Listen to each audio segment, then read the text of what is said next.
শরীর যাতে বিগত আত্মা সুষ্ঠুভাবে শরীর ধারণ করতে পারে তার জন্য পিণ্ডদান করা হয়। শ্রাদ্ধ যে করে তার ভাইটাল এক্সলেটেশন অর্থাৎ প্রাণের আকুলতা হয়, যার জন্য শ্রাদ্ধ করছে তাকেও পোষণ যোগায়। যে ভাব নিয়ে পূর্ণ হয়ে যায় সেই ভাবেই পরবর্তী জন্মে মায়ের গর্ভে সে আসে। তাই ভাবের মধ্যে টিউনিং বা সমতান থাকলে তবেই সে সন্তান হিসাবে সেখানে আসতে পারে।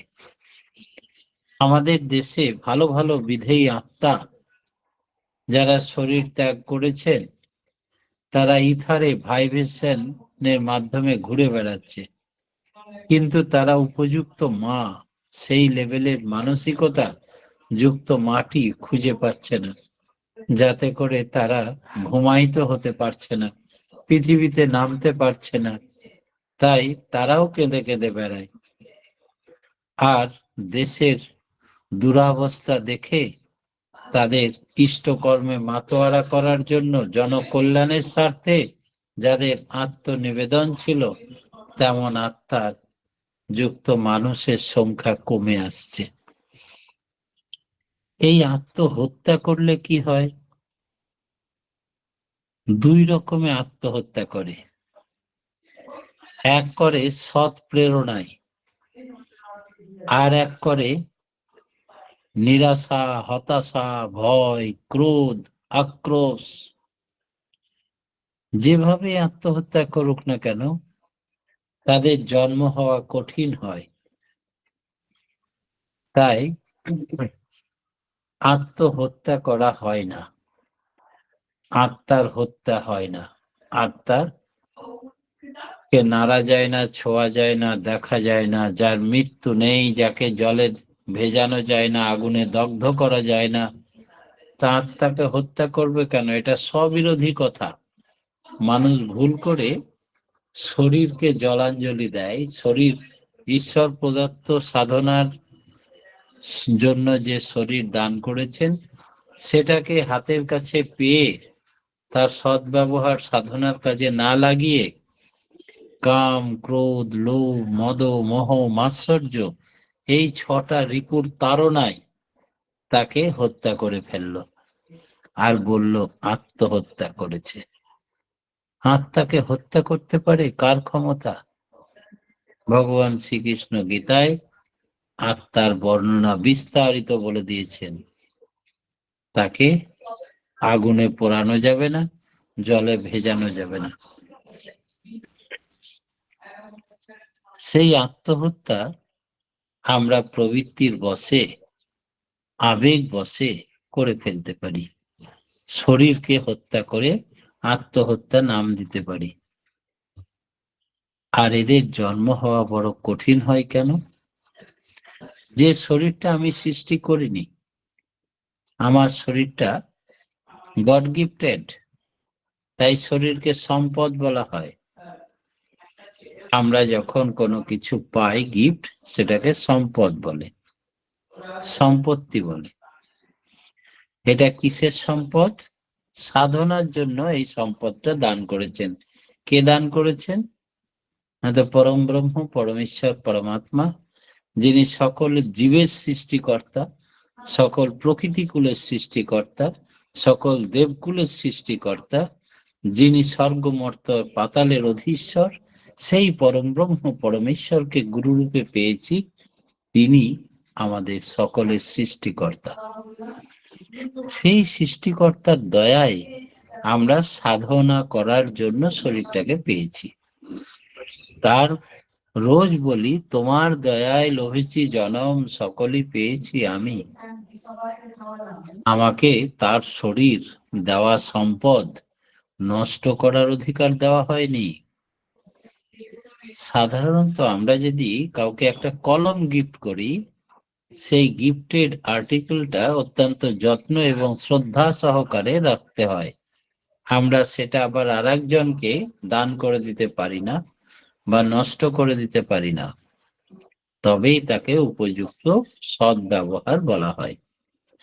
আর সেটা না করে আমাদের দেওয়া এই শরীরটাকে আমরা, যাকে আশ্রয় করে আত্মা থাকে, আত্মার ঘর বা গৃহ হচ্ছে শরীর, তার মধ্যে তিনি লীলা করেন।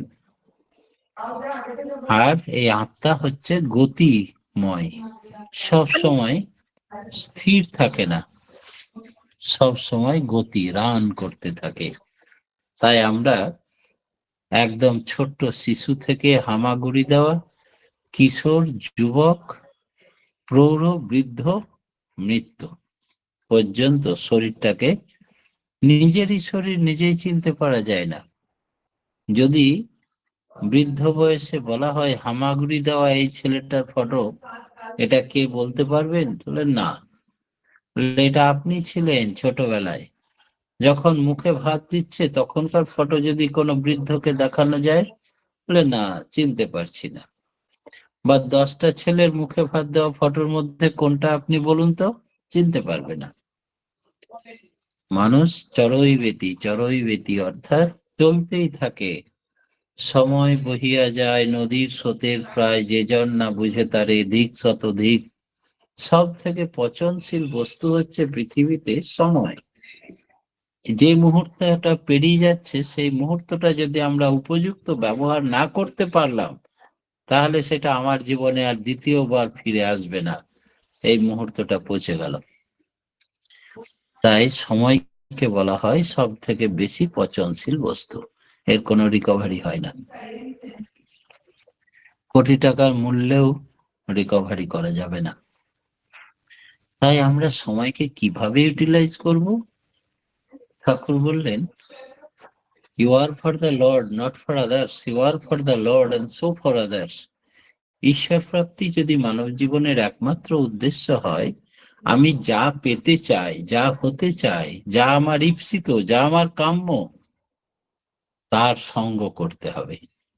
ঈশ্বরের সঙ্গ করো, সৎসঙ্গ করো, নাম ধ্যান করো, তার সঙ্গে যোগযুক্ত থাকো, তার চিন্তা করো, তার ধ্যান করো, তার কাজ করো, তার স্মরণ মনন করো, আর তাতেই লেগে থাকো। দুবেলা প্রার্থনা করো, উষা নিশায় ধ্যানে যুক্ত হও, আর সৎসঙ্গ করো। কায় মন বাক্যে তার নির্দেশগুলো মেনে চলার চেষ্টা করো প্রতি মুহূর্তে। কোনোটা ঈশ্বরের ইচ্ছা করলাম, শুনলাম, আর কোনোটা প্রবৃত্তির ইচ্ছায় চললাম, এরকম করলে হবে না। 16 আনা তার হয়ে উঠলে আর নিজের কোনো ইচ্ছাই থাকে না, তখন সব সময় তোমার ইচ্ছাই পূর্ণ হোক ঠাকুর, তোমার ইচ্ছা পরিপূরণ করার জন্যই আমাদের জন্ম। তোমার দেওয়া এই শরীর দিয়ে তোমার সাধনা করব বলে এসেছি ধরাতে, শুভ কর্মফল সংগ্রহ করতে। সেটাতে ভুলে গিয়ে প্রবৃত্তির দাস হয়ে গেলাম। অথচ ওই প্রবৃত্তিকে জন্মের সঙ্গে সঙ্গে ঈশ্বর, বড়লোকের মেয়েদের যদি বিয়ে হয়, রাজবাড়ির মেয়েদের কোনো বাড়িতে, তো তার সঙ্গে দুটো চাকর বা একটা চাকর চাকরানি দিয়ে পাঠায়, যে একে সাহায্য করবে, কাজকর্ম করে দেবে, পরিপাটি করে রাখবে। আমাদিকে তেমনি ভগবান 5টা চাকর দিয়ে পাঠিয়েছে, আর সেই 5টা চাকরকে আমরা মালিক বানিয়ে দিলাম বেশি প্রশ্রয় দিয়ে। নিয়ে কি করলাম, 5টা চাকর না বানিয়ে 5 জনেরই চাকর হয়ে গেলাম আমি। আর 5টা চাকরে আমাকে সব সময়, তখন তারা আমার মালিক হয়ে গেল। কাম, ক্রোধ, লোভ, মদ, মোহ, মাৎসর্য আমার উপর রাজত্ব করতে থাকলো। আর আমার যে আসল মালিক, সে তখন এই দেখে লজ্জায় বিদায় নিল, নিয়ে বলল, এখন কে কার চাকর দেখ। এই চেতনা ফিরিয়ে দেওয়ার জন্যই সদ্গুরুর দীক্ষা। তিনি আবার বুঝিয়ে দিলেন যে তুমি কোনো প্রবৃত্তির দাস নও, তুমি প্রবৃত্তাধীশ। শুধু নাম করো, নিজের সত্তা শক্তিকে বাড়িয়ে দাও। ধর্ম জিনিসটা কি? নর্মাল ইভলিউশন, স্বাভাবিক বিবর্তন। এটা কি করলে হয়? যে যত নামময় হয়ে থাকে সে তত শক্তিমান হতে পারে, এর কোনো বিকল্প নেই। আর বুদ্ধদেবের যেটা হয়েছিল, যে ছোটবেলা থেকে তিনি মাতৃহারা ছিলেন, বৈরাগ্যের সুর ছিল। প্রত্যেকটা মানুষকে ধার্মিক অর্থাৎ শক্তিমান করে, বুদ্ধকে অবলম্বন করে দুঃখ সাগর পার হওয়ার উপায় এবং শান্তি লাভের উপায় তিনি বলে পথ দেখিয়েছিলেন। তাই প্রত্যেকটা মানুষের যদি শান্তি লাভ করতে হয়, দুঃখের সাগর পার করতে হয়, তবে শক্তিমান হতে হয়, তবে ধর্মকে পরিপালন করতে হবে। কারণ ধর্ম কথাটা এসছে ধৃ ধাতু থেকে। ধৃ মানে ধরে রাখা, অর্থাৎ being and becoming of existence is ধর্ম। বাঁচা বাড়ার প্রতিজ্ঞা, নিছক যেন ধর্মতা। বাঁচতে নড়ের যা যা লাগে, তাই দিয়ে তো ধর্ম জাগে। পাড়াপড়শি নিপাত যাবে, তুই বসে সুখ খাবি বুঝি। যা ছুটে যা ওদের বাঁচা, ওরাই যে তোর বাঁচার পুঁজি। সবাইকে নিয়ে বেঁচে বেড়ে ওঠার নামই ধর্ম। তাই ঈশ্বর সম্বন্ধে ধারণা হলেই তার যত গ্রহ বিপাক প্রবৃত্তি সব দূর হয়ে যায়। মাথা নত করে দেয় তখন। প্রবৃত্তাধীশ হয়ে গেলে সমস্ত প্রবৃত্তি দাস হয়ে যায়। সব প্রবৃত্তিকে তখন তুমি ঈশ্বরের কাজে লাগাও, ঈশ্বর প্রাপ্তির কাজে লাগাও। তোমার নির্দেশে তারা উঠবে বসবে, আর তখন তুমি ক্ষমতাবান হবে। এরা আর তখন রিপু থাকবে না, তোমার ঈশ্বর প্রাপ্তির সহযোগী হয়ে উঠবে। ভগবান এক অসমাহিত রহস্য। আজ যা অসমাহিত, কাল তার কাছে সমাধান পাওয়া গেলে তিনি আবার ঈশ্বরের সম্বন্ধে ধারণা বদলে যাবে। তাই যখন কেউ প্রবৃত্তির আওতায় থাকে, তখন সে ভগবানকে বুঝতে পারে না। যখন কেউ প্রবৃত্তির ঊর্ধ্বে থাকে, অর্থাৎ ঈশ্বরের নাম ধ্যান করে তাকে তার সান্নিধ্যে থাকে, তার ছত্র ছায়ায় থাকে, তখন ক্ষমতাবান হয়। ঈশ্বর শক্তিময়, সর্বমঙ্গলময় সেটা অনুভব করতে পারে প্রতি পদক্ষেপে। তাই ইষ্টকর্মীর কখনো অমঙ্গল হয় না, দুদিন আগে আর দুদিন পরে। সহজাত সংস্কার কি? আমরা কিছু কিছু সংস্কার নিয়েই জন্মাই। আত্মা সারা জীবন ধরে যা কাজ করেছে, সেই প্রত্যেকটা কাজের ফলে একটা কর্মফল সৃষ্টি হয়। সেই কর্মফলগুলো এই জীবনেই যদি ভোগ করে নেয়, 3 রকমের কর্মফল: কৃত কর্মফল, সঞ্চিত কর্মফল আর প্রারব্ধ কর্মফল। তাই যখন এই জীবনেই সব কর্মফল ভোগান্তি শেষ হয় না, তখন সেটা সঞ্চিত কর্মফল রূপে, প্রারব্ধ কর্মফল রূপে আসে আবার পরবর্তী জীবনে। এবং সত্তার মধ্যে সেগুলো সহজাত সংস্কার হিসাবে দেখা যায়। আর এই সহজাত সংস্কারের ফলে তাকে সেই সব কর্মে লিপ্ত হতে হয়। মানুষ আধিপত্য করতে আসে এই ধরাতে, আর এই আধিপত্য করতে এসে চাকর হয়ে যায়, কয়েদ হয়ে যায় প্রবৃত্তির কাছে। আর ঈশ্বর তখন ব্যাকুল ভাবে কেঁদে ওঠেন তার শরীরের সত্তা, যে সে আমাকে আমার ধারে না তাকিয়ে সে মদ মাংস আরো কিছু পৈশাচিক আচরণ করছে। সমস্ত গ্রহ, সমস্ত প্রবৃত্তি রিপু তার উপর রাজত্ব করছে, তাকে চিল শুকুনের মতো ছিঁড়ে খাচ্ছে, অশান্তিতে তার জীবনও ছারখার করছে। আর তার সঙ্গে যারা যুক্ত হচ্ছে, তার পরিবার পরিবেশ, বন্ধু বান্ধব, সংসার পরিজন, সবাইকে ছারখার করে দিচ্ছে। এর অভাবটা কোথায়? প্রথমে তাকে দীক্ষা নিতে হবে সদ্গুরুর কাছে, কেন্দ্রায়িত হতে হবে, ঈশ্বরের সঙ্গে যোগযুক্ত হতে হবে সদা সর্বদা। তাহলে সে তার স্বাধীন হতে পারবে, স্বয়ের অধীন মানে স্বাধীন, সত্তাধীন, ঈশ্বরের অধীন। ঈশ্বরকে মাথায় নিয়ে চললে তখন প্রবৃত্তিরা সিংহাসন ছেড়ে দিয়ে ভয়ে পালিয়ে যায়। তখন তারা মাথা নত করে। তখন সে যা নির্দেশ করে প্রবৃত্তি তাই করে। রামকৃষ্ণ ঠাকুর খুব সুন্দর বললেন, দুই রকমের লোক আছে, ঈশ্বর কোটি আর জীব কোটি। ঈশ্বর কোটি মানে যারা সত্তার পুজো করে, সব সময় স্বাধীন হয়ে থাকতে চায়, সব সময় ঈশ্বরের গুণকীর্তন করে, আর সকলের কল্যাণের কাজে ব্রতী হয়, কি করে সুষ্ঠু সমাধান হয় তার কথা ভাবে, সকলের কল্যাণ মঙ্গল করার যেন তার একমাত্র যোগ্য কর্তব্য মনে করে। আর এক শ্রেণীর মানুষ জীব কোটি, যারা তাদের নিজের শুধু বাঁচা বাড়ার আকুতি আছে। আমি কি করে ভালো থাকবো, ভালো খাবো, ভালো শুবো, আমার কি করে সুখ শান্তি আনন্দ হবে, শুধু নিজের কথা ভাবে। ঈশ্বর কোটি মানুষের কাছে নতি স্বীকার করে সমস্ত জীব কোটি মানুষ। তার কারণ 3 রকমের মন আছে, পিণ্ডি মন, ব্রহ্মাণ্ডী মন, চৈতন্য রাজ্যের মন। তাই যারা এই জীব কোটি মানুষ, তারা পিণ্ডি মন বা সংকীর্ণ মন, নিজের নিজের ভাবে। আর যারা ব্রহ্মাণ্ডী মন, তারা সকলের কথা ভাবে, বিস্তারে অস্তিত্ব হারাও কিন্তু নিভে যেও না, বিস্তারী জীবন, বিস্তারী প্রেম।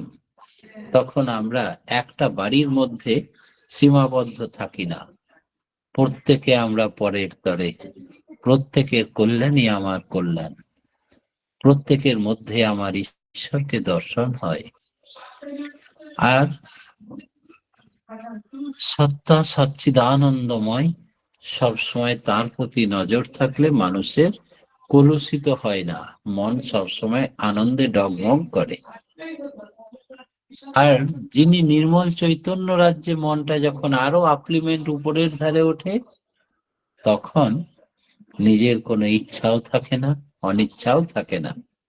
সব তোমার ইচ্ছায় পূর্ণ হোক ঠাকুর, আমার কোনো ইচ্ছা নেই, তুমি যা করাও তাই করি, যা বলাও তাই বলি, তোমার ইচ্ছাই পূর্ণ করে নাও আমার মাধ্যমে, আমি সবতেই রাজি। চাওয়া পাওয়ার শেষ।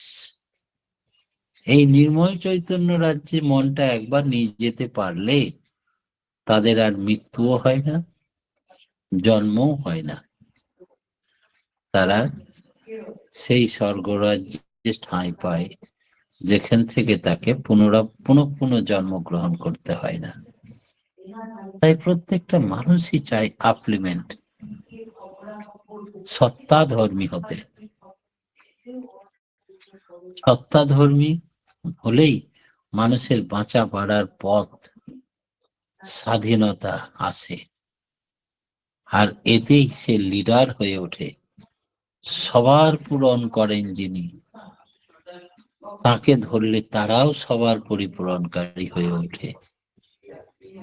ঠাকুর যেটা চেয়েছিলেন, তোমায় দেখে বলবে লোকে তুমি আছো প্রাণবল্লভ, তোমরাও এক একটি ঠাকুর হয়ে ওঠো। এমন আচার আচরণ, কথাবার্তা, চাল চলন, বিশ্বাস, ভক্তি তাদের মধ্যে দৃঢ় হয়ে উঠলে মানুষের শ্রদ্ধা ভক্তি অর্জন করে তারা। আর তাদেরকে কেন্দ্র করেই বহু মানুষ সংগঠিত হয়ে ওঠে, আর এতেই গড়ে ওঠে প্রতিষ্ঠান। তাই সব সমস্যার সমাধান জানিস ইষ্ট প্রতিষ্ঠান। এই চেতন বোধটা কি, যাকে বলে বোধি, এইটির ভিতর দিয়ে আসে, বোধ শক্তি থেকে আসে প্রজ্ঞা। মানুষ তখন বুদ্ধ হয়ে যায়। বোধি বৃক্ষের তলায় সাধন লাভ করেছিলেন বলে সেই বৃক্ষটার গাছে কেউ যদি আজও তাবিজ আকারে ধারণ করে তো তার অনেক রোগ সেরে যায়, কারণ নামের ভাইব্রেশনে বুদ্ধত্ব লাভ করেছিলেন বুদ্ধদেব এই গাছের তলায় সাধনা করে। তাই আজও গাছের পাতাগুলোকে ঝাড় দিয়ে জড়ো করে রাখা হয় বুদ্ধ গয়াতে। আর সেই পাতাগুলোকে তাবিজ করে পাঠালে তা ধারণ করলে যে কোনো রোগ ভালো হয়। নাম হচ্ছে সেই চেতন শক্তি। পৃথিবীর সব সৃষ্টির মূলে হচ্ছে, আদিতে হচ্ছে আদি নাম, সনাতন নাম। যা কিছু সৃষ্টি হয়েছে এই নামের ভাইব্রেশনের ক্ষমতা কি? ঠাকুর বললেন, নিষ্ঠা সহ নাম পুরাই মনস্কাম, যা চাস তাই পাবি, সিদ্ধি তোমার হাতের মুঠোয়। আমাদের বোধ শক্তি যদি বেড়ে যায় তখন আমরা আর ইধার উধার আঁচুর পাঁচুর করি না। তখন মূল জিনিস চাবিকাঠির ঠাকুর আমাদের দিয়ে দিয়েছেন, তেজুরির চাবিকাঠি, সেটা হচ্ছে সত্তা সম্বর্ধনায় সুবিনায়িত করে তুলতে পারি তাকে। তাতে যখন আমরা সুবিনায়িত হয়ে যাই তখন কনসেন্ট্রেট লাইফ লিড করতে পারি, সুকেন্দ্রিক সার্থক বিন্যাস আসে, এর ভিতর দিয়ে অমৃতকে আহরণ করতে পারি। আর জানাগুলি বিচ্ছিন্ন হয়ে যায় যখন ল্যাপস অফ ডিস্টিংগ্রেটেড নলেজ, অসংহত জ্ঞানের ফলে আমরা খণ্ড বিখণ্ড হয়ে যাই। তাই আক্ষরিক জ্ঞান হলে চলবে না, নাম ধ্যানের মধ্যে প্রকৃত এডুকেটেড হতে হবে এবং জ্ঞানী হতে হবে। এই বিনায়িত কার্যকরী জ্ঞান, এছাড়া শিক্ষা হয় না, ব্যক্তিত্ব বিনায়িত হয় না। বিনায়িত হবে কিভাবে? সুকেন্দ্রিক না হলে বিনায়িত হয় না। আদর্শ যদি বুদ্ধ হন, প্রাজ্ঞ হন, আচার্য হন, তাহলে আমাদের জীবনে কোনো ভুল চলনা থাকতে পারে না। তিনি ধরিয়ে দেন, বিবেক গুরু, চৈতন্য গুরু, তিনি বলে দেন, ঠাকুর ঠক্কর দিয়ে শেখান, ভুল পথে গেলেই তিনি ঠক্কর দিয়ে শিখিয়ে দেবেন। পূর্বে যেতে হবে না পশ্চিমে, বিপাক পথে হাত ধরে যে চলার কায়দা জানিয়ে দেয় তাকেই জানি গুরু বলে, অভয় পথে সেই তো নেয়। খারাপ ভালো নিজেই বুঝতে পারে, চেতনা ফিরে পায় মানুষ।